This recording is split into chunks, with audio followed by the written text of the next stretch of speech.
नवंबर 16, 2025 डोंगराले village में एक 3 साल की बच्ची अपने घर के बाहर खेल रही थी। उसके हाथ में चॉकलेट थी, उसके चेहरे पर मुस्कान थी, सब कुछ एकदम नॉर्मल लग रहा था। लेकिन यही चॉकलेट उसकी जिंदगी खत्म कर देगी अगले 2 घंटों में। और सबसे स्कैरियस्ट पार्ट इस केस का ये है कि जो आदमी ये चॉकलेट देने वाला था उसे, वो पहले से ही एक डिस्पिकेबल प्लान बनाकर अपने घर से निकला था। और यादना को ये पता ही नहीं था कि अगले कुछ घंटों में सिर्फ 300 मीटर की दूरी पर उसकी जिंदगी खत्म होने वाली है। यादन्या, ये नाम आज पूरे मालेगांव में एक मूवमेंट बन चुका है। एक मासूम बच्ची जिसकी जिंदगी एक चॉकलेट के लालच और एक कैलकुलेटेड रिवेंज के प्लान में खत्म हो गई। लेकिन ये क्राइम सिर्फ एक रैंडम एक्ट ऑफ वायलेंस नहीं था, ये एक प्री मेडिटेटेड मर्डर था। एक आदमी ने सिर्फ 1 महीने पुराने झगड़े का बदला लेने के लिए एक मासूम बच्ची की जान ली। यादन्या की दुनिया बहुत ही ज्यादा सिंपल थी। वो अपने मालेगांव के डोंगराले गांव में रहती थी। गांव की आबादी मुश्किल से 2000 लोगों की थी, जहां हर कोई एक दूसरे को जानता था। उसके पापा फोटोग्राफर थे और उसकी मम्मी घर संभालती थी। उसकी एक छोटी बहन भी थी जो सिर्फ अभी 1 साल की ही थी। उनका घर खुशियों से भरा रहता था। यादन्या अपने घर की रोशनी थी। वो बड़ी थी तो इधर उधर दौड़ती थी, हंसी खुशी रहती थी। और उसका फेवरेट काम था घर के बाहर आंगन में खेलना, वो भी आसपास के बच्चों के साथ ही। सब कुछ नॉर्मल चल रहा था उनकी जिंदगी में। लेकिन उन्हें क्या पता था कि उनकी खुशियों पर एक काला साया पड़ने वाला है। और सबसे ज्यादा दुख की बात यहाँ पर यह है कि वो साया कोई बाहर का नहीं था, वो साया उनके आसपास ही घूम रहा था। 16 नवंबर 2025 शाम के 3 से 4 बजे का टाइम था। यादन्या रोज की तरह आंगन में खेल रही थी। उसकी माँ और फैमिली मेंबर्स सब घर के अंदर ही थे, लेकिन दे कुड हेयर हर। सो इससे उन्हें ये चीज क्लियर हो जाती थी कि उनकी बेटी बाहर ही है घर के। लेकिन कुछ देर बाद घर वालों ने रियलाइज किया कि यादन्या की आवाज नहीं आ रही थी अब बाहर से।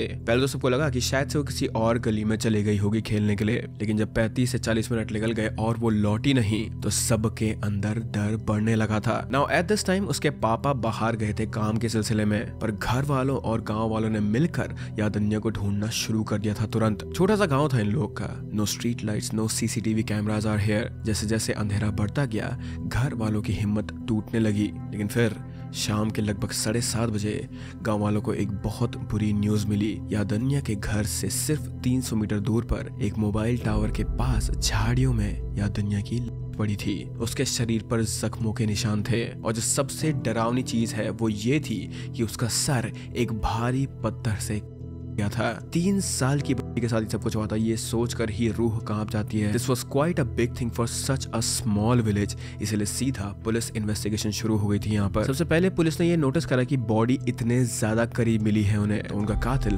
पक्का आसपास का ही कोई इंसान होगा। और जब उन्होंने मोहल्ले के बच्चों से बात करी तो उन्हें एक इम्पोर्टेंट बात बताई गई। बच्चों ने बताया कि एक अंकल यादन्या को चॉकलेट दिलाने के लिए ले गए थे और उन्होंने उस अंकल की पहचान की and his name was Vijay Khairnar. Now ये नाम सुनकर सभी लोग, सारे गांव वाले बहुत ही ज्यादा हैरान हो गए थे।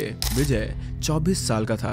उनके घर से सिर्फ 200 मीटर दूर रहता था वो। और यहाँ पे सबसे ज्यादा बड़ी घिनौनी बात ये है कि पूरे गांव जब यादन्या को ढूंढ रहे थे उस दिन शाम को, तो विजय भी उनके साथ उनकी मदद कर रहा था उसे ढूंढने के लिए। The same guy who poor innocent kid. Police को उस पर शक हुआ कि वो बार बार उसी मोबाइल टावर के पास, कंपाउंड वॉल के पास आने की कोशिश कर रहा था, as if he was trying to hide something. लेकिन फिर रात के 8:30 बजे पुलिस ने विजय को पकड़ लिया। पुलिस स्टेशन में जब उससे पूछताछ हुई तो उस दरिंदे ने अपना पूरा जुर्म कन्फेस कर लिया और अपने क्राइम्स एक्सेप्ट कर लिए। और जब उसने मोटिव बताया कि उसने आखिर ये सब कुछ क्यों करा एक छोटे बच्चे के साथ, तो ये सब सुनकर पुलिस वाले तक हिल गए थे। ना विजय का मोटिव बड़ा ही अजीब सा था। यादन्या के पापा के साथ उसके 1 महीने पहले एक झगड़ा हुआ था और उसी झगड़े का बदला लेने के लिए उसने इतना घिनौना रास्ता चुना। उसने पहले बच्ची को लालच दिया, उसके साथ अत्याचार किया और फिर पत्थर से उसे उसकी जान ले ली, क्योंकि वो ये नहीं चाहता था कि उसका क्राइम बाद में पकड़ा जाए। और अगर बच्ची जिंदा रहती तो पक्का वो सबको सच सच बता देती हर एक चीज। इसीलिए उसने उसे अपने रास्ते से हटाने की सोची।